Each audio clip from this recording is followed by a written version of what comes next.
big welcome today. Thank you all for coming along. Obviously appreciate, this is, I think, the third webinar in the series we've done, and we're really lucky today to be joined by one of our counsellors, which is fantastic. So what we're going to do, just give a brief introduction of who we are, and then we'll go from there. But I think we've got most people in at the minute. Just a bit of housekeeping. We are going to be recording this, as you'll see. So if you want to recap it, we will be sharing this up to our YouTube channel. So if anyone wants to share this with staff members or recap anything after today, then absolutely we'll be sending the link out over the next couple of days, because it takes a while to upload. And also, if anyone wants a copy of the slides, then absolutely, no problem. We can send those out, to anyone who needs them. All right. So without any further delay, just a bit of a thank you, a bit of a welcome to our sort of Able Futures webinar on the Access to Work Mental Health Support Service. So just a bit of a brief introduction of who we are. So I'm Chris Martin. I'm not from Coldplay, so I'm not going to sing to you. So please feel safe. And Paula, do you want to just give us a bit of an intro about yourself? Yeah, sure. So my name is Paula. I am a counsellor and psychotherapist. I qualified over 15 years ago now, so quite a long time. I actually came from a construction background. My father had his own electrical contracting business, which I worked in for many years, and then made the move into counselling.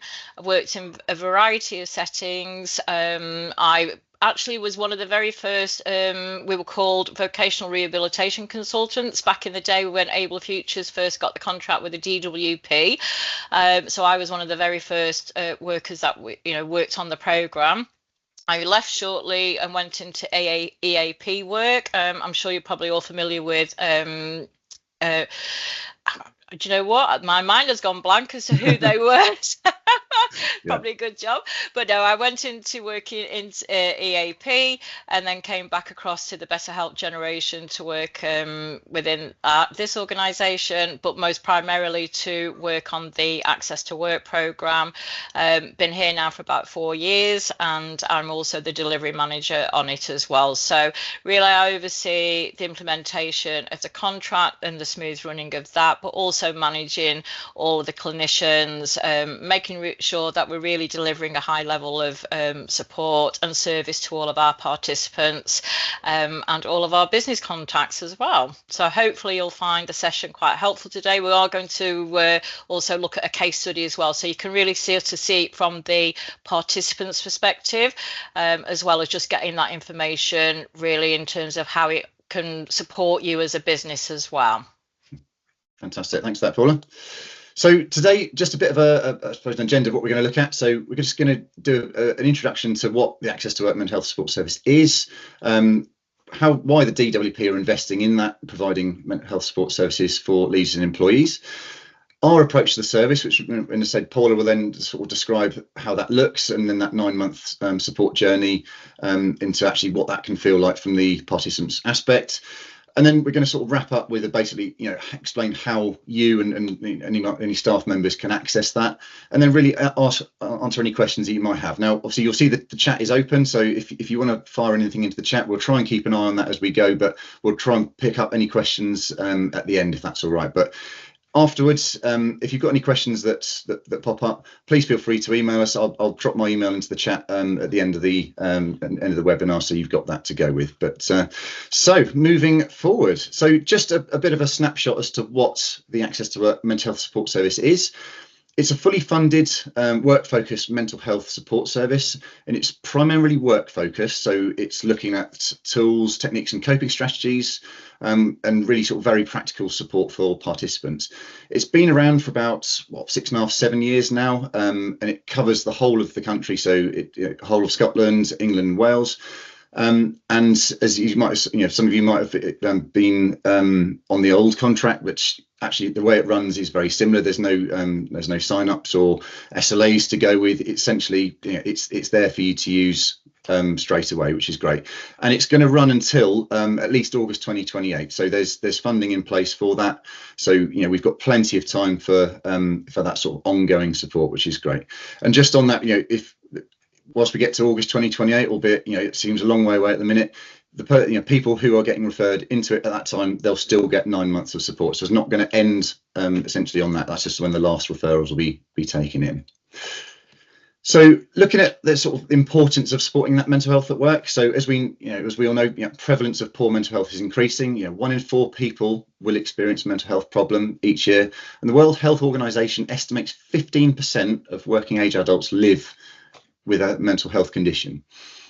As we all know, it does affect employee performance. So things like anxiety, stress, depression, trauma, but even things like bereavement, sleep problems, but also things like neurodiversity and those challenges where people have been, exploring where they sit within that space. That can be really difficult to work with for the day to day.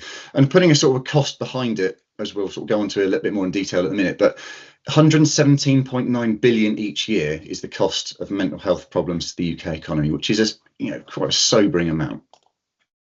So breaking that down a little bit to actually what that costs, in our UK employers within that mental health space. So absenteeism is I suppose traditionally what we are quite well versed with, costing us 7 billion a year. Now the next one along, which is presenteeism, which essentially that refers to when employees are attending work, but despite being potentially unwell, which leads to then reduced productivity, maybe increased errors, but that often costs employers more than people not being in work in the first instance. And thinking about that figure, 24 billion, I mean, that almost eclipses that absenteeism one straight away. And then you think about the staff turnover where people won't stay because maybe they don't have, they can't get that support quickly enough. And they'll look for new avenues to get to get support, costing a whopping another 20 billion. So that whole sum of 51 billion is a huge amount of money, which we can do something about. If you want some more details on what that report looks like, there's a link on this which I can send out afterwards to just sort of explain that in a little bit more detail, because I know sometimes the data is quite useful to understand. Okay, so just also what we need to be quite upfront and honest, what it isn't. So access to work mental health support service does not replace any existing healthcare or support available to being provided to the employee. So that's things like EAPs, Occy Health and those sort of things. It doesn't replace that. It's there to complement it, not replace it. It doesn't replace other employee wellbeing schemes provided by employers. But also, I suppose most importantly in this space, it doesn't provide that clinical support such as those treatment aspects and maybe the therapeutic elements, CBT, or those medical interventions, because this is really for that mild to moderate mental health problems, which I think we would then advise, if those are needed, then we would signpost appropriately to like the GP or other local entities that are offering that support. So I'm going to hand over to Paula now, because she's going to sort of talk us through actually a bit about our mental health support service coaches and our case study. So over to you, Paula. Thanks, Chris.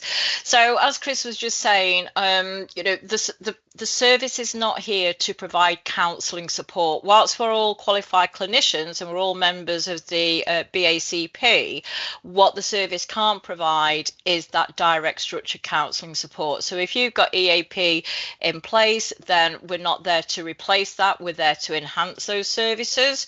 And what we will do, if we do get participants who are coming forwards and have got complex mental health conditions, then we will signpost those individuals. But that's not to say that we can't work with them at a lower level. So I will always encourage you to signpost everybody to us, but the remit really is if somebody is looking for counselling support or specific counselling support, that's not what we can provide.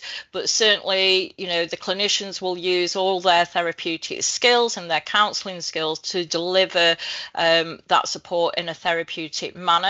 It's about providing that information, advice and guidance, increasing people's knowledge and awareness, and really giving a lot of psychoeducation as well. But we do, as I say, we do work with more complex individuals, but that support is very low level. Okay, thank you, Chris. Okay. So just looking a little bit more in terms of our approach. So yes, it is, and it's a workplace program, and the program, we primarily focus on improving our participants' mental health in the workplace to ensure that you're getting the most out of your employees, but also they're really getting that level of job satisfaction as well, because I think everybody is aware that actually being in work is actually very good for an individual's mental health. Having that structure and that routine and having those goals and to work towards, they're all good in terms of those stress managements. But then again, we have the other side of the coin where stress levels do increase. So in terms of that approach, we're very much focused on a biopsychosocial approach. So we'll have a look at what's going on for that individual physically.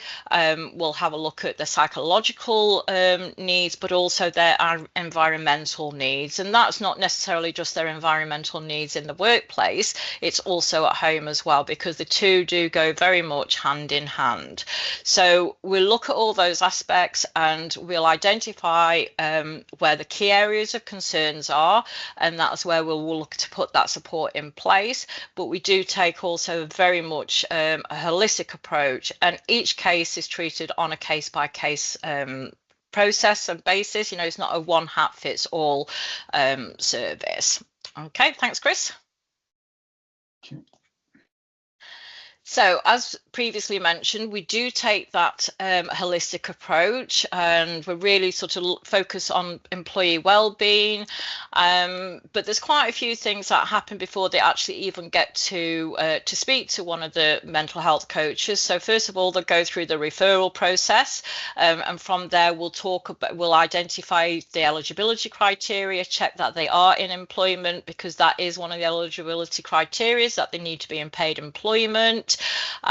So they go through all those checks. They'll then be given an appointment, and from the turnaround point of getting that referral to having an initial appointment, that's all done within a 30-day period. So if you think about in terms of how quickly support is put in place for them, compared to, unfortunately, we're going to use the NHS as an example, they really are going to get that support in place much quicker. Prior to them meeting the mental health coach, all coaches will send a welcome email out to them, and in that email it just gives them a brief overview of what to expect in that first call, because it is quite nerve-wracking for an individual to speak to a coach, and because they're going to be putting themselves in a very vulnerable position. They're going to talk about things which are really sensitive to them, and it's really just to sort of break that sort of seal. It's a real icebreaker. Just say, tell them who we are, that when we're expecting the call, and if they've got any concerns, we try to alleviate those as much as possible. Able Futures have also created a welcome pack, so we share that with them, and that gives them a little bit more information in terms of what the service provides, but also what we don't provide as well. So it's all about managing participants' expectations, because I think that is one of the biggest things as well, is because as much as you, the employer, will give information on what the program is, the way that people receive that information and then process that, when they come to us, sometimes it's, that information has got lost. So we do a lot in terms of managing participants' expectations of the program. At the initial assessment, we'll do that assessment. Will gather all that background information. We look at how long they've been experiencing their mental health, whether anything has been diagnosed, and it's important just to note that actually the mental health conditions do not need to have been diagnosed. It's simply, how they're experiencing.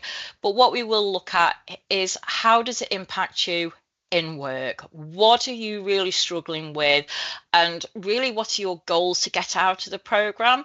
So for example, somebody might have stress and anxiety, and we'll explore that in a little bit more detail, just to really elicit that information. We also have people who come presenting with physical health conditions as well. So we'll look at that in more detail. We'll identify how the physical health impacts them from a physical perspective, but also how their physical health impacts on their mental health. Because again, taking that biopsychosocial approach, The two will go hand in hand. If a participant has got any neurodiversity needs, we also break that down as well, because some people can be very comfortable with their neurodiversity. It's their superpower and they don't feel it impacting on their mental health at all. But for some people, it can really affect their mental health, and they might feel that it really impacts their confidence or it impacts their self-esteem. What we do tend to find with neurodiverse individuals is that focus and concentration is a real biggie for them. Executive dysfunction, you know, not being able to move from one task to another quite, you know, as smoothly as what a neurotypical individual might be able to do. So we gather all of that information, and from that, we're then able to develop a support plan. And that support plan will give a summary of how or what the details are of the mental health conditions. And as I say, it can be quite wide ranging. We do have people with personality disorders, stress, anxiety, PTSD, neurodiversity, bereavement. It was a real cross section of individuals coming with needs. We detail how it impacts them in the workplace, and then we put in recommendations for objectives that we're going to work on, and that takes us up to the first 6 months of the programme. And then at that 6-month point, we'll do a review of all the work that we put in place, and then we submit an update to the participant, and then that also goes to the DWP as well. So the DWP will see a copy of the support plan, they'll see a copy of the 6-month review, and then if they decide to stay on for the sustainment period up to the 9-month point, they'll also get a copy of the exit review. And the participants all get copies of these as well. And these are really good pieces of written evidence of their progress as well, because they've got it there in terms of, well, this is how I was feeling when I first joined the programme. And then they can see the progress that they are making. And I have to say, I'm very biased to the Access to Work programme. I think it's a fantastic programme. I love working on this because we get such fantastic results with the programme. And because it is being delivered over a 9-month period, the calls are monthly. Now, don't get me wrong, some people would prefer more than one call a month, but it gives participants time to go away, reflect on the conversations, and to just put into practice the recommendations that the clinicians have been making to them. And that is a lot of the feedback that I get from my participants, and also the feedback that we get for the wider team as well. They like it because they can go at their own pace. They don't feel pressurized to do things. And if things are not working for them, we will adapt that. It's very tailor-made to that individual's needs. And then finally, how do we measure the progress? As in any sort of clinical setting, we're always using psychological measuring processes. We use what we call the Warwick Edinburgh Mental Wellbeing Scale. This measures the level of depression and anxiety in a person and their overall well-being. So we do one at the initial assessment, we do one at the 6-month review, and then we do one when we exit the participant. So again, they can see that journey. They can see how they're progressing. Okay, thanks, Chris. So I'm going to go through a participant. In fact, actually, this is one of my participants, and I am still working with this individual, or rather, I've just exited them, should I say. So they came to me, they're aged 34 years old, and they came to me suffering with stress, anxiety. They've got a diagnosis of autism, experiencing depression. They were also experiencing pain with some mobility issues. Their employer was unaware of their current situation, and when we did the WEMWeb scale, they scored 37 out of 70. Now that put them in the category of having low well-being. So my aim for this participant and the participant's goal for the programme was really just to be able to develop strategies to be able to cope with how all of this was impacting on them in the workplace. So just to provide a little bit more context in terms of the impact. So they were feeling very overwhelmed, excessive worry. There was a lot of emotional dysregulation, unable to focus and concentrate, and really struggling to stay on task. They were starting multiple pieces of work at once, but not able to complete anything. Therefore, that was really impacting on the work-life balance then, subsequently affecting their self-esteem and their confidence. Their autism was also, their environment was affecting them as well, because they were light and noise sensitive. Again, really struggling with that executive dysfunction. So that really impacted on their ability to plan and organize, really impacted with time management, and also their controlling their impulses as well. Very often they would become hyper-focused, which obviously then makes it difficult to move across to other tasks and transition between pieces of work. It was also impacting on their ability to remember to eat as well and take breaks. So obviously we know that, if we're not taking regular breaks, then again, we're not going to be performing to our optimum. We work in intervals of 20, 45 minutes of a maximum before our memory, our mind starts to wander. For the depression, there was experiencing low mood or lack of motivation. They were withdrawn and isolated. Pain, they had mobility issues. So as a result of that, that was exacerbating the mood and the motivation, making the depression worse. And again, really impacting on that self-esteem and that confidence. So in terms of what we did next, so Chris, if you're happy to move me on. So with this, we looked at the encouragement was really to start and have that open conversation with the direct line manager. Now, not everybody's comfortable to do that, but we generally start off very early on in terms of, having those conversations, because, I'm a manager myself. If I don't know what's going on for my team, then it's really difficult for me to put support in place. But the more you know your team, the more you know their personalities and their idiosyncrasies, if you start to see changes in the workplace, then it's a good, there's a strong likelihood that there are things going on for that individual. So it was about getting them to think about what can they do. Okay, it's, really encourage individuals to take ownership themselves of their mental health. I don't have a magic wand, the team don't have a magic wand as much as we would like to, but it's getting them to be accountable and take ownership. So it's really encouraging them to have those conversations and to think about, well, what do I need in work? What is going to help me in the workplace? So when we look at what that support looks like, if you want to go to the next slide, Chris, because we break it down. So we're working up to the first 6 months within the program, and we break it down into objectives, and it's usually objective 1, 2, and 3. Now, we know the clinicians may work differently to me, but at some point we will always have in-work measures. It's a workplace program. So we need to be talking about, what can be done in the workplace for supporting you.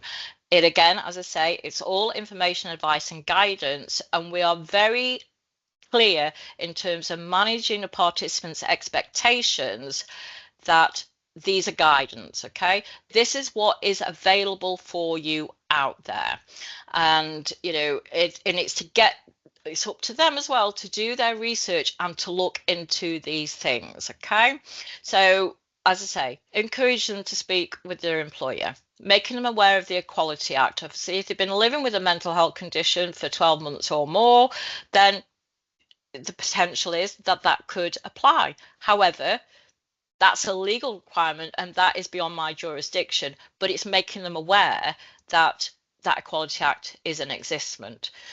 Health and safety is a huge thing in the workplace. So is, health and safety around stress in the workplace. So again, it's just making them aware that these things are in existence. I don't know how many of you are familiar with the Mind Wellness Action Plan. This is a fantastic tool. This is very much more of a holistic approach to mental health in the workplace. You've probably got your own version of that, but if nobody has heard of the Wellness Action Plan previously, I would really encourage you to have a look at that. Whenever we get any new starters at the Better Health Generation, first thing we do, they get a Wellness Action Plan to complete. They don't have to send it back to us, but they've got that. what I like about it is that it gets the individual to start and think about what they can do to proactively look after their own mental health in the workplace. And I can remember working with one participant, and we went through it, and off they went, and the next appointment they came back and we looked at it, and how did you get on with it? Oh, do you know what? It just completely reminded me about all the support we've got at work, and I'd just forgotten about it. They'd gotten on the intranet and they'd seen everything, but they'd just forgotten all of that was in place. So just something as really simple as that helped to remind them that actually, work has actually got a lot of support available to us. We forget about it. And when somebody is highly stressed or anxious, they won't be thinking like that. They won't be looking at that bigger picture because they're inside that bubble. They're in that moment. To support with the focus and the concentration, we're putting some time management strategies in, and they can be a wide range of time management. So usually the Pomodoro technique is one that we quite like to use, and I don't know if anybody's familiar with that. SMART goals, I'm pretty sure everybody on here is familiar with SMART goals. We'll look at the 4 Ds of time management, or the Eisenhower matrix. There's so many time management strategies which are out there, all really helpful. What I sometimes will do with participants, though, is rather than trying to get them to put them in place in the workplace immediately, practice them at home. How many times do we sit watching TV and then we're like scrolling through our phones and we're getting sidetracked, and suddenly you go back to the TV and you think, I've no idea what's happening here. Got to start it all again. So really using those time management strategies at home before they then start and put them in the workplace gives them the confidence that they can do that. Signposting, so for this particular participant, because of their autism needs and because of how it was in the environment, light sensitive and sound, they had signposting to access to work for more practical support. So that is another side of access to work, which offers physical support. So they will do workplace assessments, and it could be that individuals will be awarded a grant for computer equipment. It could be if somebody is struggling to get to work because they really struggle on public transport, then they can get funding for taxis. So that side of access to work offers grants and much more practical support. They do also have coaching, which is one-to-one workplace coaching for people who are neurodiverse. So that's really helpful for that side of individuals' needs. And then also we've got our own in-house support, and this is the L platform and the Do It Profiler. So the L platform it's an online platform that individuals have their own unique access to, and it's got information on a wide range of mental health needs, but it's also finance, housing. There's all manner of information and areas of support that they can access there. The clinicians can also create playlists for them, much like you would do on Spotify. We can go through it and we can say, right, well, you've told me this. I think these will be really good interventions and resources for you to have a look at. And they can look at all of that in their own time. They also get access to that for up to 12 months on completing the program as well. So all the while, we're thinking of that long-term support for them, ensuring that long-term recovery. The Do It Profiler, this is a fantastic tool to support with neurodiversity, and this is where the clinician can take them through a questionnaire, and it's very much centered around neurodiverse needs. So it's a screening tool. It's not a diagnostic tool, but it's very much a screening tool. And based on whatever the answers they give, that will then give information in terms of more specific support that will help them manage their neurodiversity. Okay. Any questions? I know I've racing through it all, so I do apologise, but I don't know if anybody's got any questions so far. Okay. So Chris, when you're ready, thanks. Yeah, go for it. So in terms of managing stress and anxiety and the pain, we'll do a lot of work on psychoeducation, raising their awareness in terms of how stress will trigger the fight and flight response. and how that is a normal reaction to when an individual is experiencing undue levels of pressure and stress. But what we do then is we give them the grounding techniques and the relaxation exercises to really manage that anxiety in the moment. Once they're more able to manage their emotions, this particular participant was given a thought diary. And this was them to help highlight what the triggers were for the stress, but also how they were reacting from a cognitive perspective, a behavioral perspective, emotionally and physically. And all this is about, it's about teaching the individuals, okay, this is what is happening to me.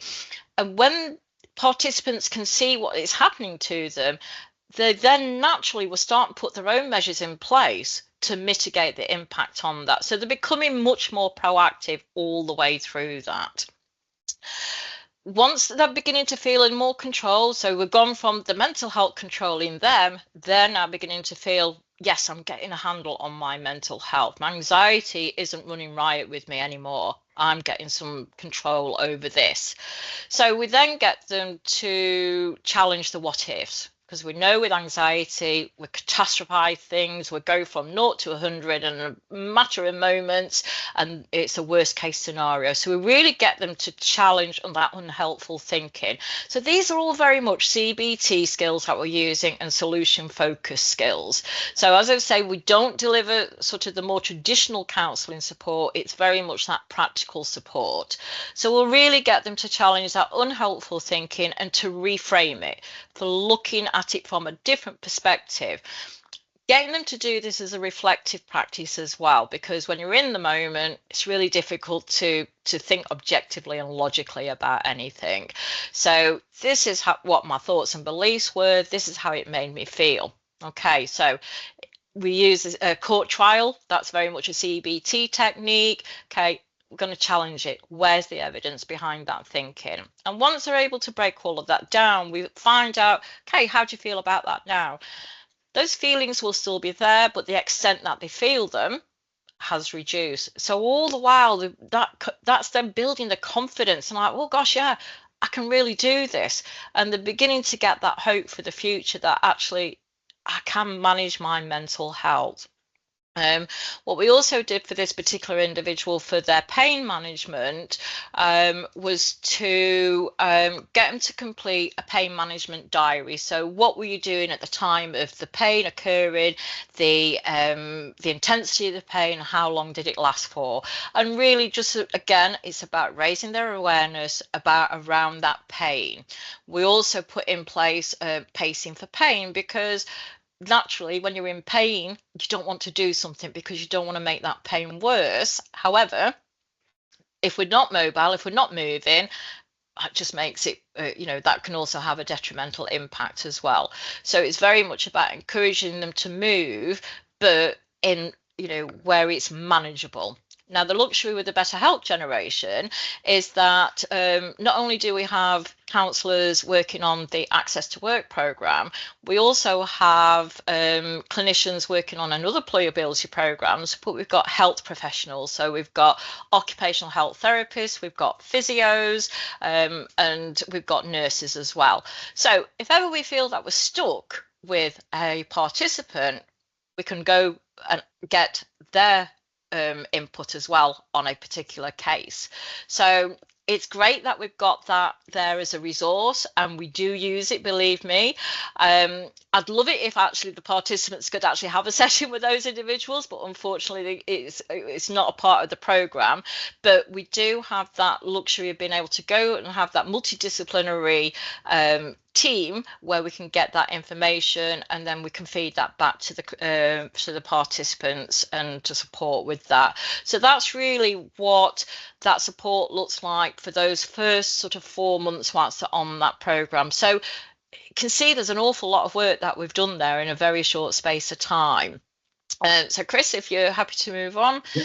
And then, so finally, this is what takes us up to the 6-month point. And what we're going to do here in terms of tackling the depression and the low mood. So we do take very much at that holistic approach to that. And we're looking at mind, body, soul, making sure that we're putting boundaries in place, that we're looking at self-care, we'll be looking at diet, and we'll also look at sleep. And as I say, it's really about getting them to increase that physical activity. We all know the benefits of the endorphins and dopamine, and really how much they can all support with low mood. But again, it's just doing everything in baby steps. If we do things too much too soon, very often it will have a detrimental impact on that individual.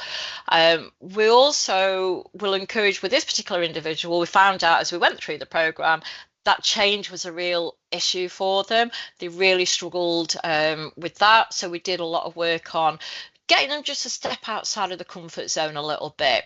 And we start off with like really simple activities, and it might be simply changing an aspect of your morning routine. Okay, think about how you get dressed. Do you lead with your right or your left arm? Whatever they say, do it with the opposite. It's a strange exercise to do, and so quite often it's interesting to hear how people respond to that suggestion, but they're in a safe space, they're at home, they feel comfortable. Rather than asking them to do a huge change, which is really going to put them outside of the comfort zone and actually could make them much worse. Once they can see that they can start and make change, then we build that up slowly. We increase the activities. Okay, I want you to do something else. If it's a 10-minute walk, next week I want you to do a 15-minute walk. We're using those SMART goals all the time. We also will do a lot of work on resilience. We all know that, our resilience is that power to be able to bounce back when we come up against life's challenges. And as much as we would all love to have not have challenges in life, we're always going to have them. And I think possibly as employers, and I know certainly, when I'm managing my team, I'm very conscious of how resilient that individual is. And, what do you need from me at the moment? What can we do with your resilience? Okay. Have you got that capacity? Can you bounce back? Are you looking after yourself? Okay. Are you putting those boundaries in place? So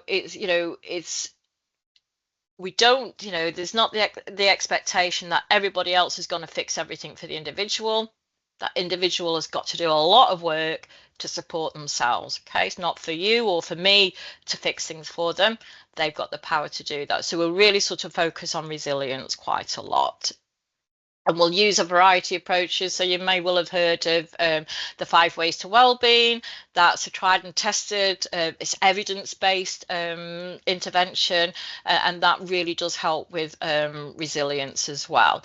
So as you can see, there's a lot of practical work that we do with that individual. Everybody will always get time to do a wellbeing check-in and talk about how things have been, but all the while we're checking in and finding, how did you find that resource? Was it helpful? If it wasn't, then that's fine, we leave it. We will adapt that support all the way along. And we always encourage our participants to have that really open and transparent conversation with us. If you're not getting what you need from me, tell me. I want you to tell me. I really welcome that feedback, because I want you to get out of this program what I need you to get, what you want to get out of it. And it's really important that people are really honest with us. So we always encourage that with the participants. Thanks, Chris. So we then come to the 6-month review, and we'll look back at what we've done. We provide a brief summary of the client's presenting conditions, what we've done to address that, how they're feeling currently, how they benefited from that. As I say, we'll do another web scale, which will clinically measure the progress that the participant has made.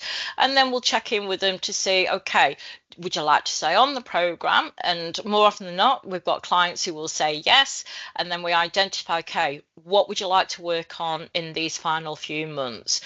Some individuals will identify new needs, but for the majority of participants, it's about sustaining that progress that they've already made and ensuring that they've got those good habits in place for when they leave us at the exit point. And then next slide, thanks, Chris. So as part of the 6-month review, we also get participant feedback. And this was one part of the feedback that this participant gave me, and that they found the resources that they've been provided with were helpful because they're practical in their nature. That holistic approach means it is very much tailored to meet their needs, and it was very much focused on them as well. Okay, thanks, Chris. Next one. And as I say, as we go through the sustainment period to the exit, so within the first 5 months, all the calls usually last between 45 to 50 minutes. From the 6-month review, we drop the call time down to about 30 minutes. However, we do make it very clear to participants, if they do need to speak to us between those times, they're more than welcome to contact us. The reason why we drop it down to a 30-minute appointment is just to really give the participant the experience and the knowledge that whilst they might only have a 30-minute call with us, it's a safety net. It's to really build their confidence and their awareness that actually, as support starts to tailor off, because we're preparing them to exit the program, that actually I can do this on my own. I don't really need Paula anymore. And I think any clinician, and if there are any clinicians on the call today, for me, my best outcome is when a client no longer needs me. Then I feel as if, yeah, I've done my job. I've got the two in a place where they feel really good. That's great.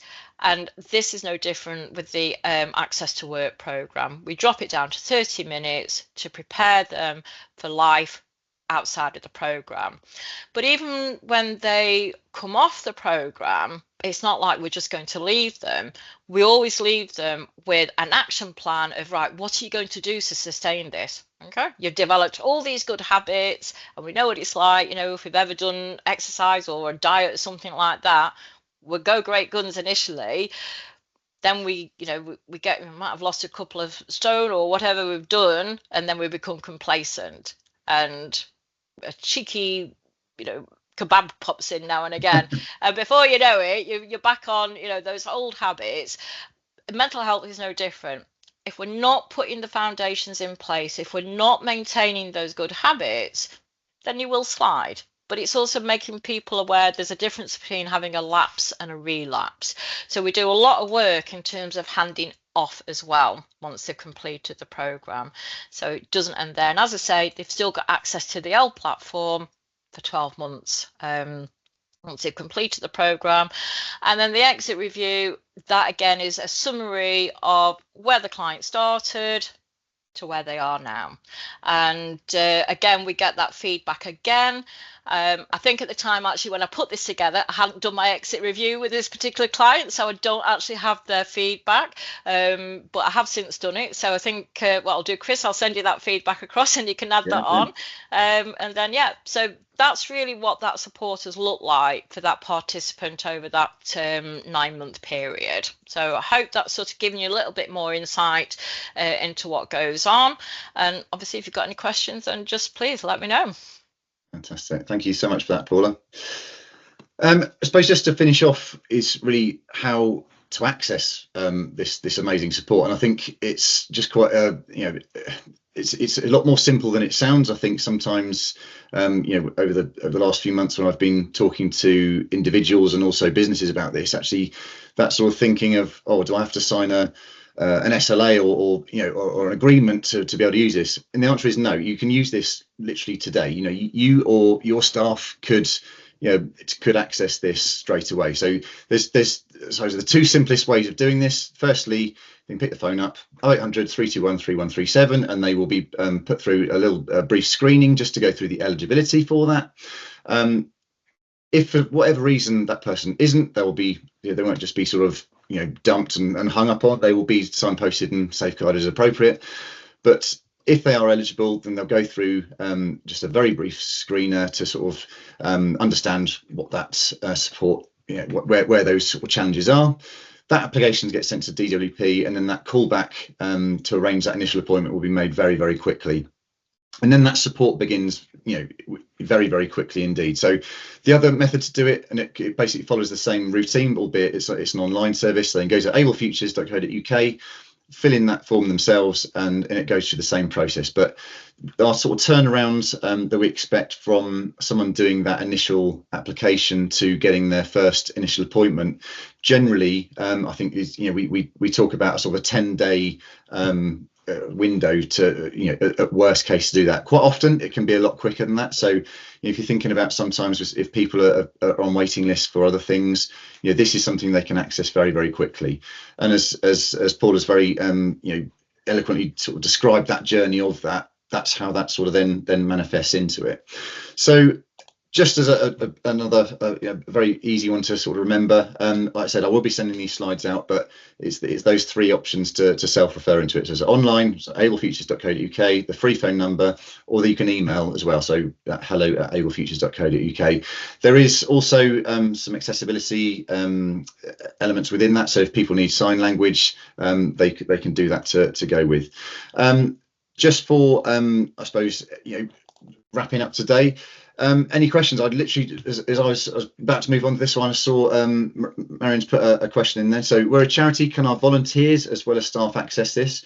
It's at no cost for the employer or person. So firstly, because it's DWP funded, the eligibility for it is that person needs to be in paid work. So albeit I understand, volunteers, they may have other means of income. So if you get stuck and just want to sort of scope through a specific individual, please, drop me an email. We can talk through any individuals you need, and then we can understand actually, is this person going to be eligible for it? Because I'd rather do that than someone refer into it and then all of a sudden find for whatever reason they're not. So that's we can have that conversation at any time if you like. And that last point you put is at no cost for the employer or person. Absolutely not. No, this is fully funded by DWP. It means that essentially the business or individual will see no financial implication whatsoever into this. So it is absolutely zero cost. Okay. Yeah. And if just to add on to that, so there is an option for employers to actually sign up into Able Futures as well. And if the employers sign up to Able Futures, you get information to be able to send out to your staff. You can get information to put on the intranet. So it's essentially marketing material, but it's just really making it much easier for your members of staff to know that support is there. And Chris and I have spoken previously in terms of more bespoke support that we can put in for you as employers as well. So potentially, if it is that you've got a number of staff that you're struggling with, or you don't know how to have those conversations, we can give you some. We can put some workshops on, some trainings to help you have those conversations with your members of staff. So it's not just a case that it's just purely for your employees to access. If you're struggling as an employer and you're not just sure which way to go, we can help you with that as well. Absolutely. Thanks for that, Paula. Richard says, how is the project evaluated? Has it been piloted or offered elsewhere? And is there any evidence of impact we can look at from this? So yeah, it's this kind of program's been around for about 6.5 to 7 years. So it's been running a long time.